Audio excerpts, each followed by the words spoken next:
we are gathering together, so many of you, even from Brunei, to work today on Ghazali's book of purification. And the children may think, well, why?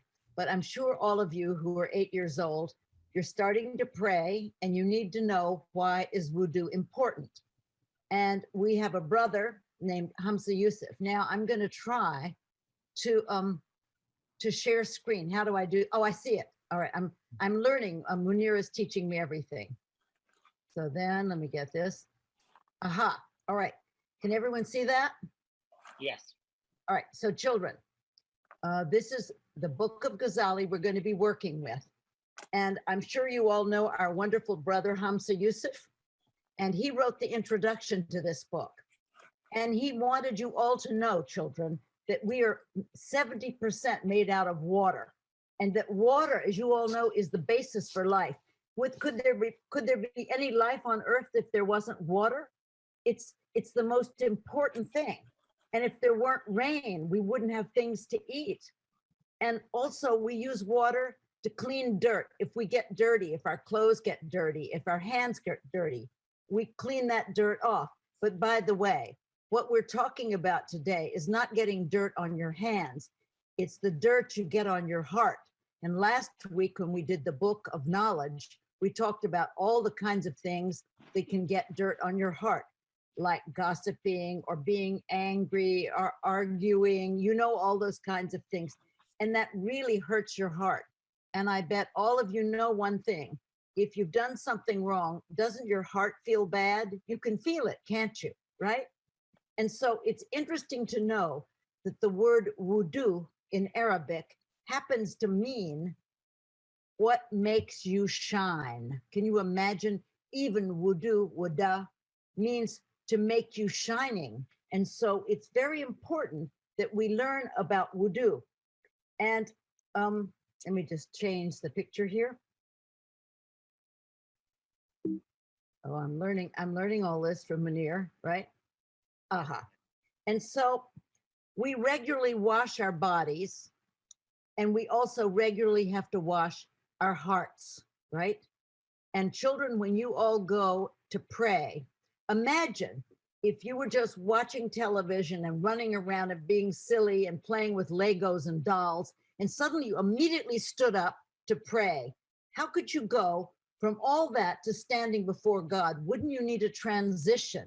You need a transition, something that takes you from one world into the next. And that is what we are going to be doing with wudu. Now, as you know, we have wonderful Hajj Abdullah, and he is the one that teaches the children. In the story, the children are walking home from school one day, and they're talking to each other. And one of them said to the other, oh, you know, I don't know why we have to pray. And the other said, yeah, my mother gets really mad if I'm late for prayers. And they finally thought, we don't know. We don't know why we have to pray. Why do we have to make wudu? Why? And then they thought, oh my goodness, look at this magic door. There's a secret garden here. Let's go inside. And they thought, who are we going to get to answer our questions? And then they remember, oh, sitting in the park every day is wonderful Hajj Abdullah. He's a very old man. And oh, the birds love him, and the squirrels, all the animals come to him, sit in his hands, stand on his shoulder. So they went to him and they said, Hajj Abdullah, would you come to our secret garden and answer our questions? And he said, yes, children, I will. And he said, but I'm not going to answer your questions through what I know. I'm going to answer your questions through what the great Imam al-Ghazali teaches us, because he gives us the inner meanings of what everything really means. And he said, you know, in the Quran, purity is key to prayer. It's the door to prayer, right? And so I'm going to tell you a story, he said. Oops. All right, story. Okay, here's the story, children. Once upon a time, in an Islamic town, there was a scholar. Do you see him on the right with the hat and the long blue gown? And the scholar was standing in his doorway, and an old man came by with his stick. And he said, I want to what he said to the scholar, what is Wudu? I want to know, what is Wudu? And the scholar said, oh, old man, get out of here. How can somebody as old as you living in our Muslim town, how can you not know about Wudu, right? And the old man just kept saying, no, what is Wudu? I want to learn Wudu. And Hajj Abdullah continued the story. He said, finally they kept saying to the old man, leave, go out of here. Get out of here, old man. And then the scholar, the one you see here on the left, he was very worried, children. He thought, my goodness, that old man, who could he be? So the scholar had a doorkeeper, a man who helped him. And he said, follow the old man, see what's going on. And of course, what happened is the doorkeeper came back to the scholar and said, oh, scholar, I'm sorry to tell you this, but that old man that you shooed away, he is the saintly, knowledgeable sage. He's the wali of our town. So the scholar, you know what the scholar did? He put on his good robe. He followed the old man. He went to where the old man was sitting and he kneeled down and he said to the old man, please tell me, what is Wudu? And the old man said to him, oh, scholar, when you wash your hands in Wudu, you know, children, we all wash our hands, right? When you wash your hands, you think, oh, Allah, forgive me for what I have been doing. Help me to do the right thing. And then when you rinse out your mouth, you say, Ya Allah, you know, forgive me that I've said some bad things. Please remind me to say good things. And then when you, for example, wash your feet and you say, Ya Allah, please let my feet take me to somewhere wonderful. Don't take me to places that are not good. And you wash your ears. Oh, don't let me hear horrible things. Don't let me listen to bragging and listen to gossip. Let me only listen to good things. And so that was the answer of what is Wudu. Now look here at this picture. Here's some drawings. You see the scholar sitting on the left in his chair. You can pick what words that best describe him. Is he patient, friendly, angry, or proud? Which would you say? Probably angry and proud, right? Right? And here you see how mad he is. He's being very mad at the old man because the old man is doing the Wudu wrong. Because after the scholar taught him to do Wudu, the old man did it backwards and wrong. And the scholar said, get out of here, right? And then let's see, turn the page. Oh no, that is not nice. What? No sound? Can you hear it now? We can hear you, yes. Okay.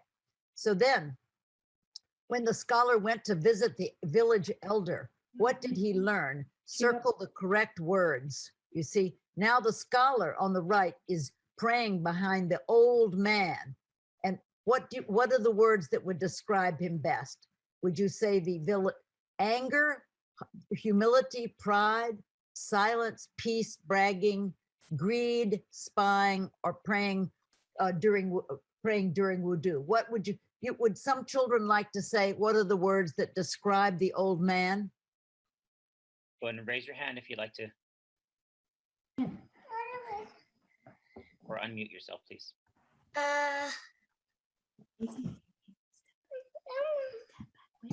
Silence and peace. Good, silence and peace. Excellent.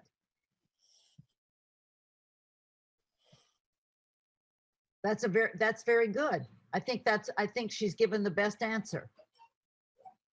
So then, you know, when you all do your own Wudu, you have to do this yourself. You can't just wash your hands and rinse out your mouth and your nose and wash your face. You have to be always thinking, what should I really be saying? Don't just come and quickly do it like this. This is a great opportunity to get very near to Allah and to be really doing the right thing. So Imam Al-Ghazali is going to teach you how to do that. You know, when you're washing your face, for example, you know, you could be taking off the outer dirt, but is the outer dirt what you want to wash off, or is it something on the inside you want to wash off? Would some child answer? Inside. Yes. Inside. Yes. What kinds of things on the inside do you want to wash off? Bad thoughts. Bad thoughts. deeds. Bad deeds. The little insider. Maybe you're angry, maybe you don't share, or maybe you're greedy. Bad things. Hating something in the anger. Exactly. Bad Exactly. deed. So what you're washing off when you're doing wudu, is it a lot of outward dirt, or you're washing off dirt that's got on your heart? On your heart. On your heart, right? Very good. That got on your heart. Yeah, very good. Okay, so, okay, now I'm going to tell you a story, and Munir is going to put on a little video. Can I tell you the story first? Ghazali said, okay, everybody listen to this carefully, children. Ghazali said, if a king came to visit you at your house and you were expecting a king like Allah, would you polish the front door and leave garbage on the inside of the house? In other words, would you make yourself look really beautiful and wear very attractive clothes, and inside you're full of hate and greed? Would you do that? Well, what we're going to do is Munir is now going to show you a film made by my two grandchildren when they were little, and they made a play, a little film about this. So Munir, can you show this? Yes, I can. If you can hit stop share on your Stop screen, share. please. Okay. Thank you.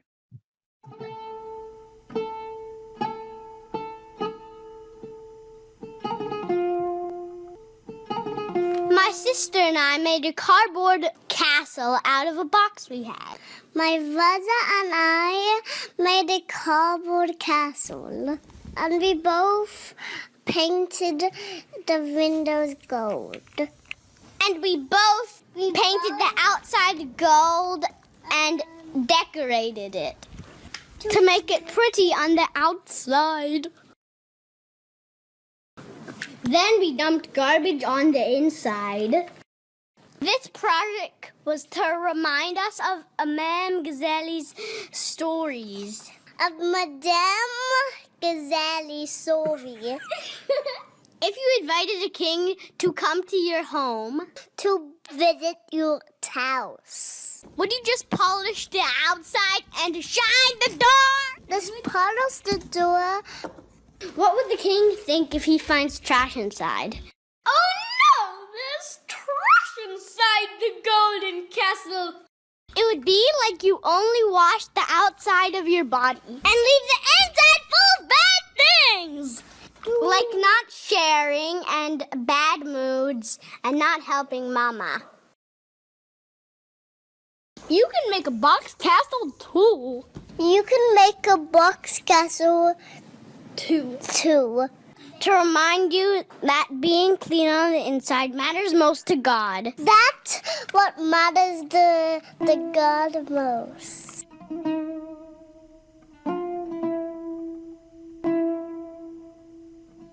So, did you all enjoy that? Yeah. How easy it is to make? Yes, that was fun. That was fun. My grandchildren made it to illustrate That was they fun. understood that you don't want to have something horrible on your heart and look good on the outside, right? Mashallah. From Aisha, led this to everybody. I would love it if you all made films too. You learn things from YouTube, Ghazali, never. and you make the films too. Let's see what we're going to see next. Okay. This is for all of us. The most important portion of this Ghazali children project is to include kids by doing activities. Like, for example, the show that the kids did is a great activity.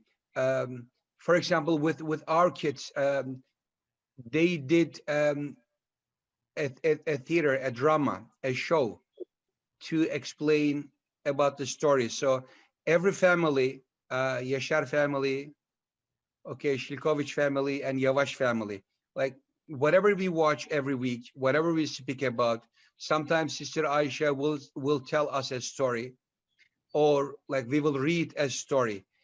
If like, I mean, we can motivate our kids, do like some drama, some drawings, some speech, like some reflections for themselves. And if we video record this, and if we share this with each other, inshallah, I think this is going to help a lot. All right, children.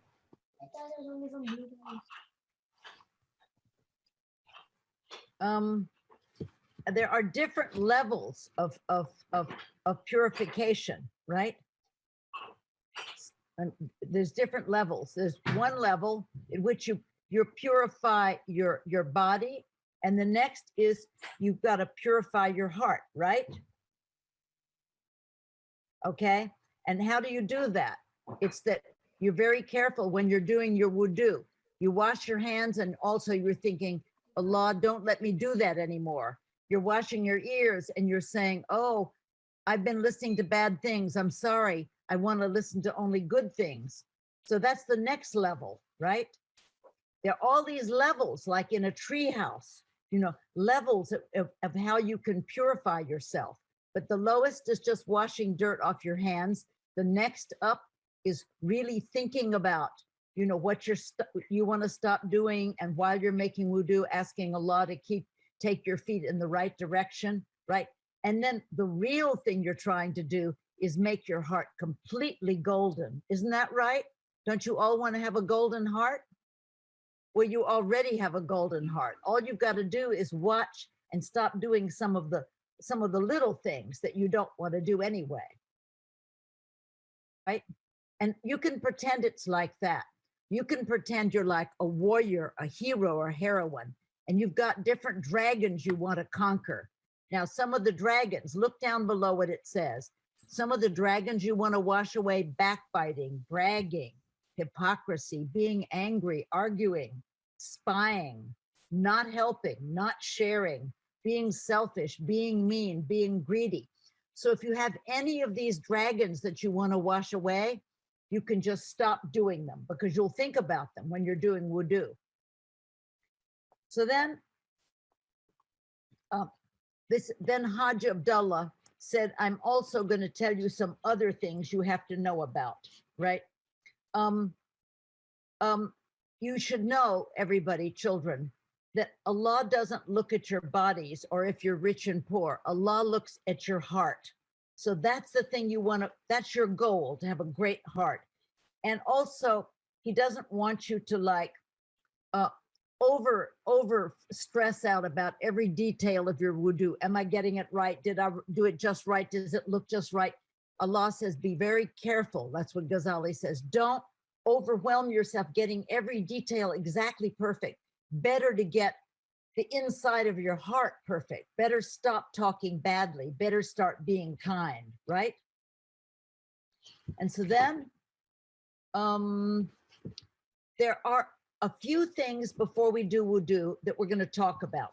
Some of things about outward purity. You see the little boy has a dog. Now in Islam, dogs and pigs are considered to not be very clean if you have a wet, if you contact them with a wet hand. And there are things like rocks, things that aren't alive, they're pure, except for wine, right? And then the two animals we talked about are pigs and dogs. But look down to the third thing. Things that are dead are not clean, but a human being is clean even if a human is dead. A fish is clean even if it's dead. A bug is clean, but not a cat. A worm can be clean. A bird can be dirty. So there's some things that are clean and some things that are dirty. And so you don't want to touch things that will make you dirty. You have to be careful with that, right? Now, let's say you're a little girl and you have some chicken soup and you're pouring it into this big pond of water. Could you make wudu in the big pond of water, even if it has chicken soup? What does anyone think? Do anyone out there have an idea? No, because water Because like soup and the chicken, it's like cooked chicken in the water. Okay, let's see. We'll hear the answer later. Anybody else? Ahmed Shilkovic? I think type turn down your volume. Okay, I think you can, but the chicken needs to be halal. Very good point. Let's let's see others. Ahmed Yashar, what do you think? Can I go? Who? I think you can. Can I tell you why you can't? Oh.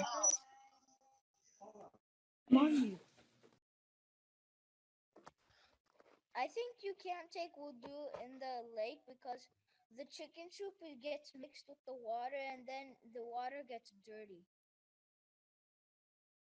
Okay, thank you, Ahmed. We'll hear the answer later. Who else? I think who? Sweda, go ahead. I think the water would be clean because, like, you can take wudu in it because, like, it's water and it kind of gets like mixed with the water, so it won't be dirty. Good. Okay, thank you. Can I go? Okay, type. Go ahead. Okay, I think it'll be dirty because that chicken it's a dead chicken, and as Aisha said before, that animals dead are dirty, so I don't think you can do wudu in that. Okay, thank you. And who else? Ali? I don't think you can take wudu in it because honestly, no, I think you can take wudu in it because just like sand sometimes it can be dirty. We can still take wudu with sand, and I think we could take wudu with water with soup and chicken. Okay. Thank you. If anybody else, no anybody else, okay, let's continue then. Because I You're right. because I heard Chicken soup. chicken. Yeah. Because I remember my sister and my mom talking about it. Well, it's little because you see, if you look down here, Ghazali says, well, it's in Islam, water itself is clean and pure, but if there's something in it or touching it that changes its color or its taste or its smell, then you can't use it for wudu, right? Let's say there was you have a small pond of water and somebody threw a dead cat in it. Oh, soon the water would taste bad and smell bad, right? You couldn't use it. But if you just pour a small pot of chicken soup, it's lost in the water. But you wouldn't make wudu in chicken soup, would you? No. So you want water that is pure to make your wudu. You see, she's pouring something into that water, but not enough to change the water. Now, have any of you all ever seen a siwak, that little toothstick that you clean your teeth with? Yeah. Have you seen it? I have it in my home. It's just like a toothbrush. Yes. It's like a toothbrush.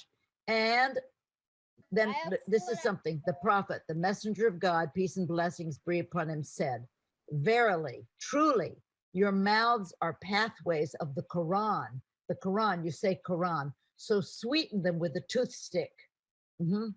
So even when you pray, there's passages from the Quran, right? So wouldn't you clean your mouth before you pray if there's going to be passages of the Quran? You would. And also we're told that a prayer that you pray and you just brushed your teeth or use siwak, you can just brush your teeth normally before you pray. If you brushed your teeth before you pray, that is better than 75 prayers that you could do without brushing your teeth. And there's this question in the workbook.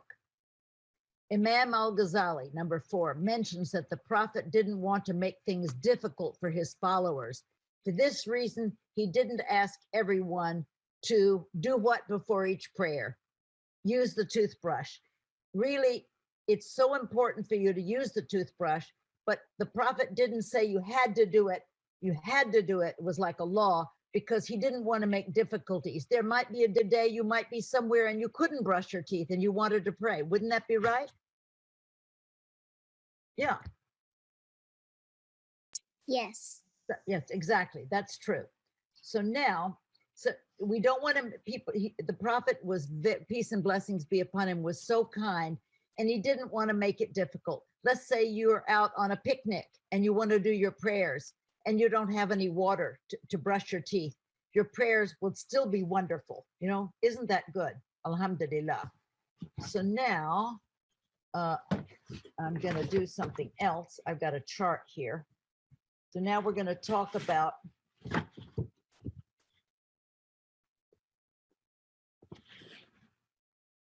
now I'm going to stop sharing and talk to you myself. All right. I'm going to try to do this. Okay. I'm back. All right. Now, children, this is getting very serious. You're about to make wudu, right? Maybe you've brushed your teeth, right? Because we're going to learn how to do it the right way. Imam al-Ghazali says, before you make your wudu, right? Say Bismillah ar-Rahman ar-Rahim. Everybody say it. Bismillahirrahmanirrahim. And Bismillahirrahmanirrahim. so can you all remember before you do wudu to say Bismillah? You will, right? By the way, there's a hadith that Imam al-Ghazali mentions, and it says, if you don't mention God before you pray, your wudu isn't complete, because you want to have Allah with you to protect you from any whisperings or bad suggestions. So it's very important that you mention the name of Allah. So don't just run in and do your wudu. First, you're going to try to brush your teeth, right? Second, you're going to say Bismillah ar-Rahman ar-Rahim. Isn't that right? And the next thing we always do before you pray or anything, you do an intention, niyyah. Do you know what a niyyah is? Even when you're fasting, you say, I intend to fast tomorrow. Do you see what I mean? So before you start your wudu, you stand there and you say, I intend to do my wudu to remove any dirt, any impurities, so that I am able to pray. And you know what Imam al-Ghazali said? If you can just keep that good intention with you, you're doing your hands and mouth and face. If you can hold that beautiful intention right up until you get to your face, this will take you to like a paradise. It's so important if you can do that, right? So now what we've all talked about, what I've done today, because I'm going to put this in my bathroom where I made a chart for myself. Do you see my chart? And I put each thing, what to say when I do my hands and my mouth. So I'm going to tell you, because now I'm going to do it the right way. So when I'm ready to do my hands, right? Of course, we're thinking something very nice. We're thinking as I'm washing my hands. Your hands are what you use to do things with. Oh, Allah, I'm sorry I did what I did today. It was wrong. Help me to do the right thing. And then you say a beautiful prayer, asking Allah to guide you, with your hands. And there's also something Imam al-Ghazali says, as you wash your right hand, right, and you do it 3 times, you could ask Allah, when you die, in the end, Allah gives you your book of all the good you've done and all the bad you've done. And you say, Ya Allah, as you're washing your hand 3 times, could you please give me my book back in my right hand, And then the next, of course, is you've done your hands, you rinse out your mouth, right? Remember, does everyone know that? You rinse their mouth? And this is the prayer you say, and I've written it on my chart. Ya Allah, help me in the recitation of your book and to remember you abundantly, right? And also, as you're doing your mouth, children, this is what I want you to think. From now on, I want to say beautiful things. I want to praise Allah. I want to praise people, right? I don't want to say bad things, right? And also, I'm going to think about things I take into my mouth. Should it just be candy or should it be some good food, right? And then, do I talk all the time, screaming and making noise? Maybe with my mouth, I should be quiet. Does that sound like a good idea, everybody? Sure. Yeah. These are the things with your mouth. Okay, so now I'm going to go back to screen share. All right. Here's a little boy, right? He's rinsed his mouth, like, and he's now reciting Quran, right? He said, and I will also be asking him to help me only say beautiful, helpful things every day, and maybe to be a bit more quiet. All right.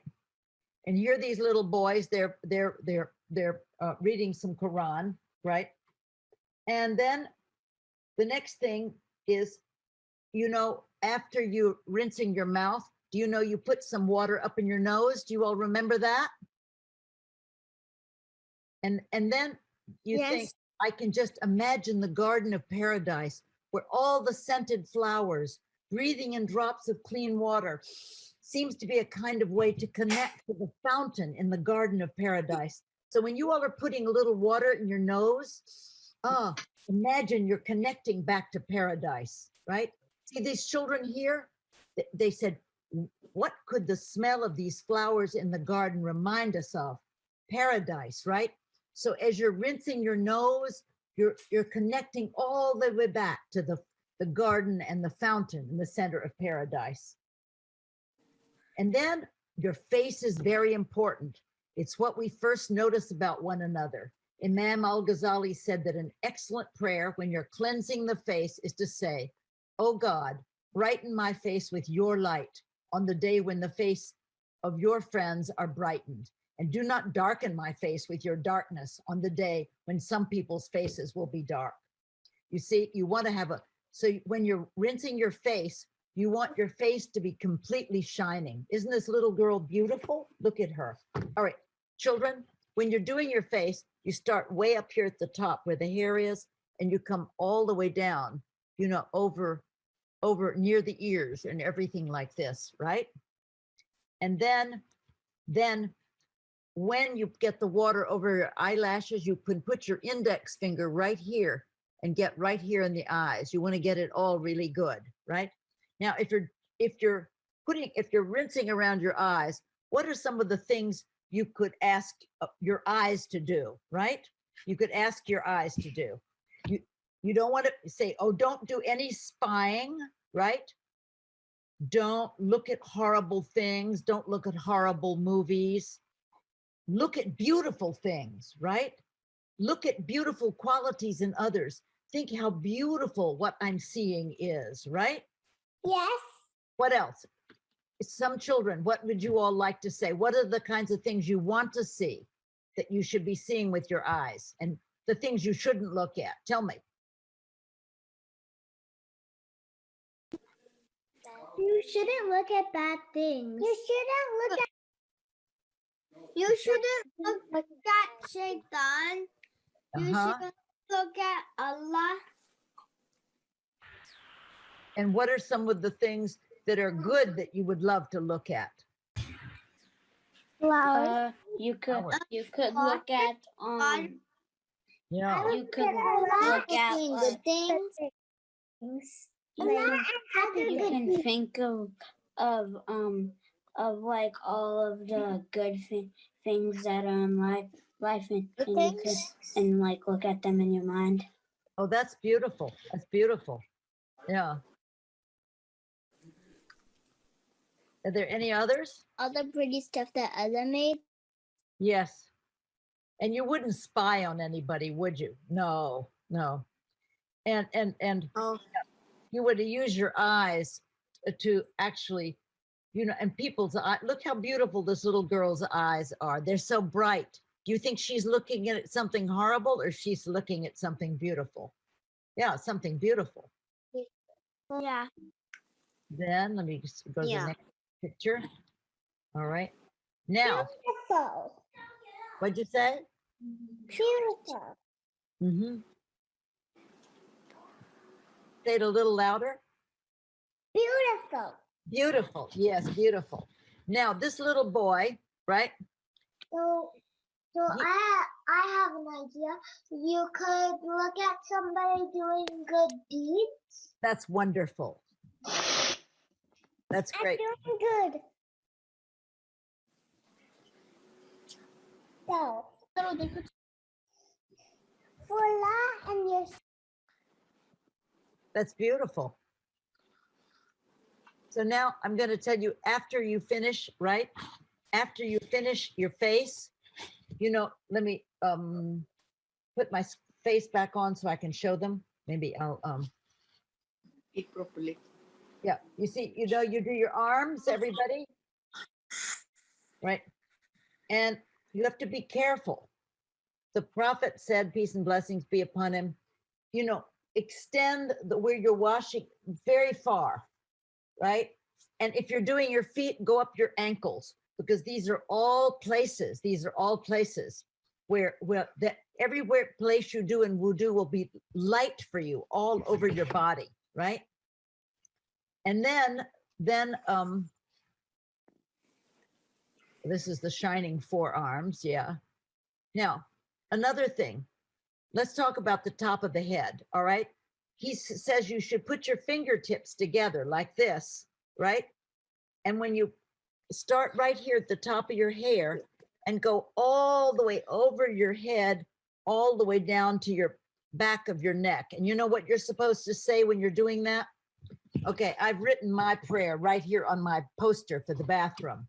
As you do that, you say, "Oh Allah, cover me with your mercy. Send down upon me your blessings and shade me in the shade of your throne on the day when there is no shade except your shade." Don't we all want mercy? So when we're doing this, you can ask Allah for his mercy to be all over you. Isn't that beautiful? And then you know what you're supposed to do next? We forgot about the ears.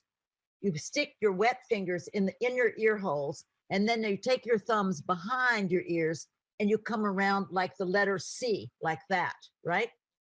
And then when you do that,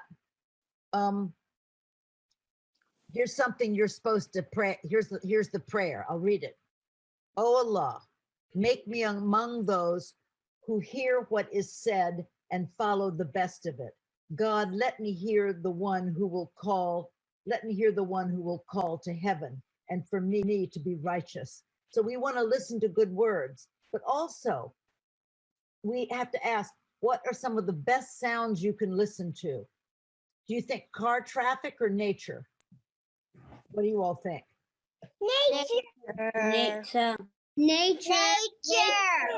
Oh, nature. I think it's nature.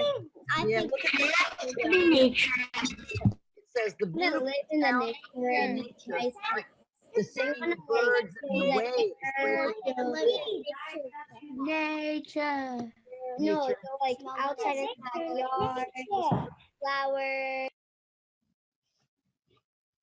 Now, also children, when you finish washing over your head and doing your ears, you then come from the back of your neck forward like that. So you come around with your neck.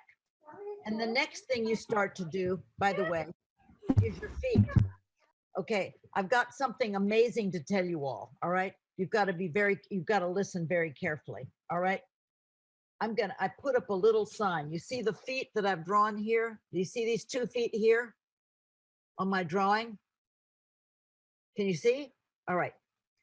You start with the right foot, with your right foot, but you clean between your toes with your finger on your left hand, and you start on the little toe here and go up like a mountain, little toe up to the big toe, and then you come down the other side. You come up the right foot and down the left foot. Can you see that? Can you see that very carefully? You're going to have to draw your own, you know, and that's how you do it. And if you're going to cut your toenails, there's another way to do it. It's in the book, you know. but you start with the right foot first. And by the way,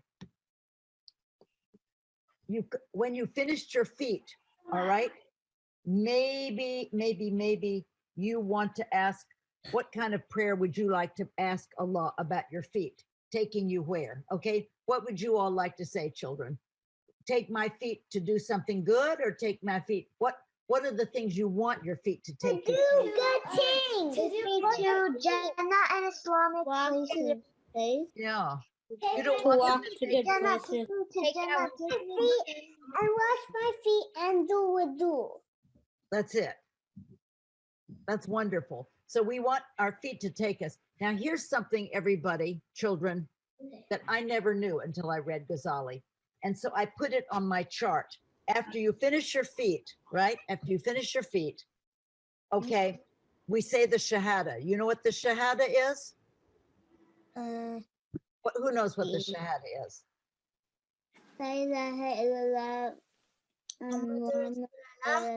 That's it. That's it. La ilaha illallah Muhammad Rasulullah. All right. Now, Ghazali says that if you remember to say the Shahada when you finish your wudu, before you pray, it opens 8 gates to paradise. And you can pick any gate you want to go through. And he says, then he says, you can say the Shahada. And if you want, you can say this prayer too. That's very good. And here's the prayer. Oh God, I turn to you in repentance. So forgive me and accept my repentance. You truly are forgiving and compassionate. Oh God, make me among those who turn to you in repentance, and make me among your righteous servants, and make me your patient and grateful servant among those who are glorifying you early and late. And Ghazali said, if you can say this prayer and the Shahada after every wudu you do, it will rise up. And when you, at the end of your life, it will be waiting for you at the throne of God. But also Ghazali said, if this prayer is too long to say, all you have to do is say the Shahada. So can everyone say the Shahada when they finish their wudu? Yeah. I think what parents and children need to do is everybody needs to make a nice chart in the bathroom, right?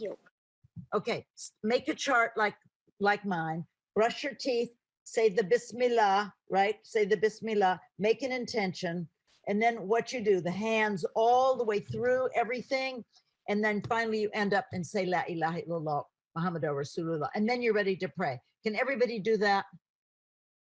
Would you work with your mothers and fathers and make a really simple chart and put it in the bathroom? And what I want you to do is don't just go in there and do this and do this. What are you going to do? Oh, each time you do something, you're going to do something good, aren't you? Yep. Okay. Now, Let's do like wrap up. Let's do like let's get reflections from every kid, what they understood, and will they do what they will do different from now on when they do the wudu.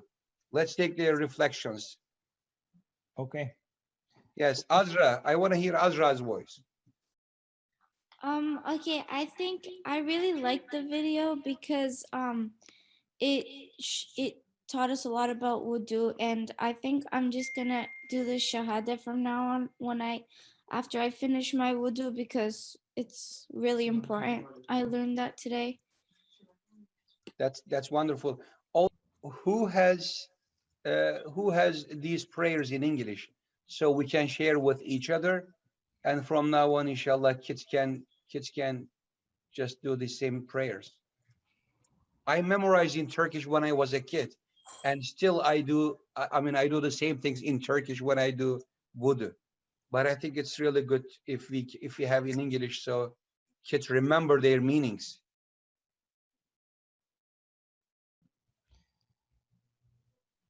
Yes. Yeah. Ahmed, can you tell us how do you do your wudu? Do you say Bismillah before you start? When I do my wudu, I say Bismillah when I start, and then I I first start off with my hands, then I do my mouth, then my nose, and then I do my whole face, and then I wipe my hair, and then my arms, and then I do my neck. Actually, before the neck, I do my ears, then neck, and then I do the hair. Oh wait, feet. I forgot.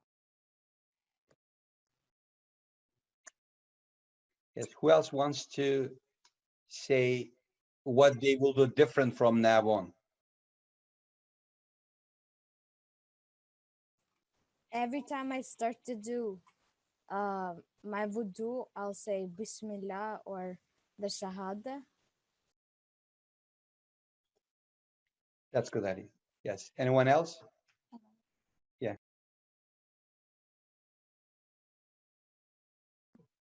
From now on, like before I do my wudu, I will like think about like how she said in the video, like yan yeah.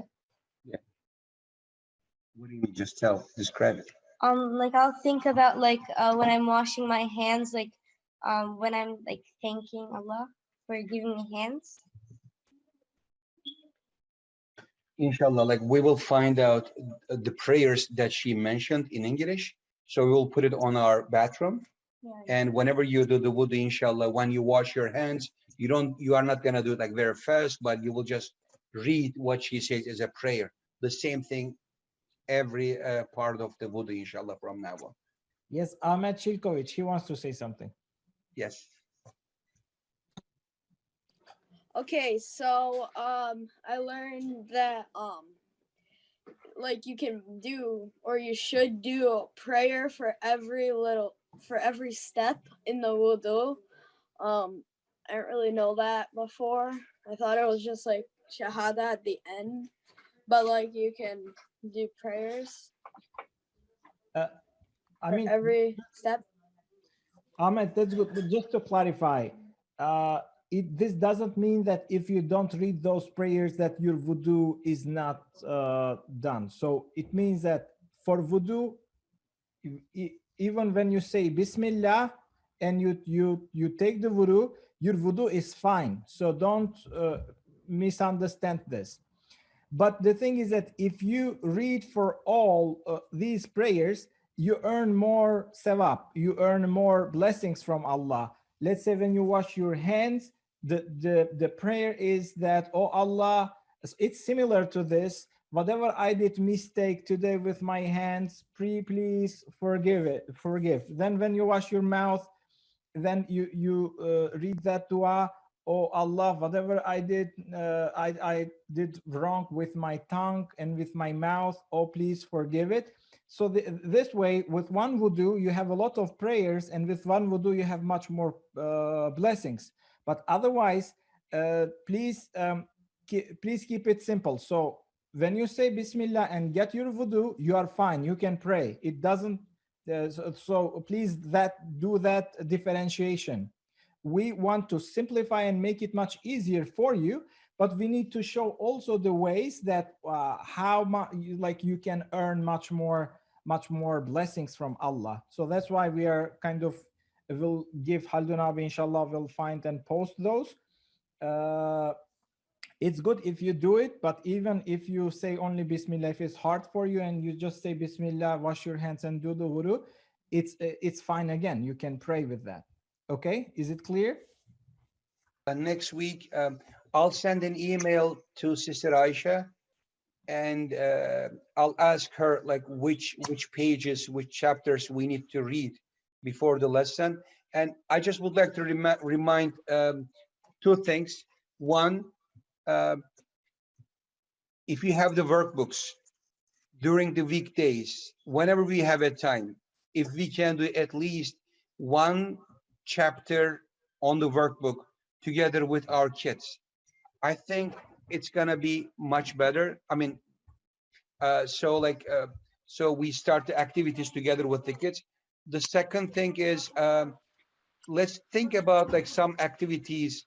As you see, when Sister Aisha shared her video for the lesson, it becomes a library for other people across the globe. So whoever watched this video, inshallah, will be helpful. And if we can do some sort of videos, if that's okay with you guys, then I think also, inshallah, it's going to add more value to what we do for our kids and for other ones who are watching it.